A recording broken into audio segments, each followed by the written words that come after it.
আমি ডাক্তার ইকরামুর রেজা, আবাসিক চিকিৎসক, জাতীয় হৃদরোগ ইনস্টিটিউট হাসপাতাল।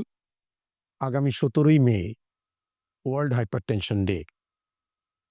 এবারের হাইপারটেনশন ডের প্রতিপাদ্য বিষয় হচ্ছে আপনার রক্তচাপ সঠিকভাবে মাপুন, নিয়ন্ত্রণে রাখুন এবং দীর্ঘজীবী হন।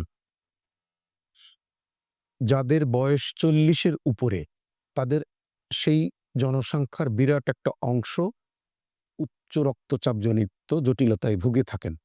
কিন্তু তাদের অনেকেই জানেন না যে তাদের উচ্চ রক্তচাপ আছে, এবং আমরা যে বাসা কিংবা বিভিন্ন জায়গায় মেপে থাকি সেটাও অনেক সময় সঠিকভাবে হয়ে ওঠে না।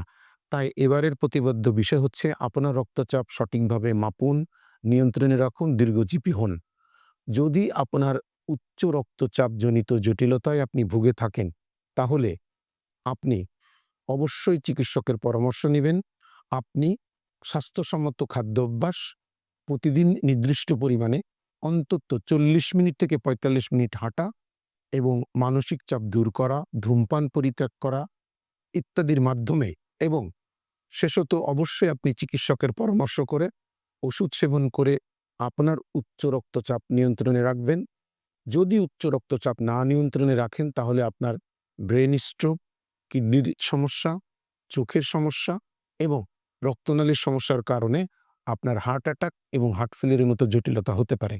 তাই আমাদের এবারের প্রতিপাদ্য বিষয় হচ্ছে আপনার রক্তচাপ সঠিকভাবে মাপুন, নিয়ন্ত্রণে রাখুন। সেটা ওষুধের মাধ্যমে হোক, লাইফস্টাইল মডিফিকেশন কিংবা ডায়েটারি হ্যাবিটের মাধ্যমে হোক, এবং আপনার এই হাইপারটেনশন জনিত জটিলতা থেকে আপনি সুস্থ থাকুন, দীর্ঘজীবী হন। এই প্রত্যাশা রেখেই আমাদের এবারের ওয়ার্ল্ড হাইপারটেনশন ডে।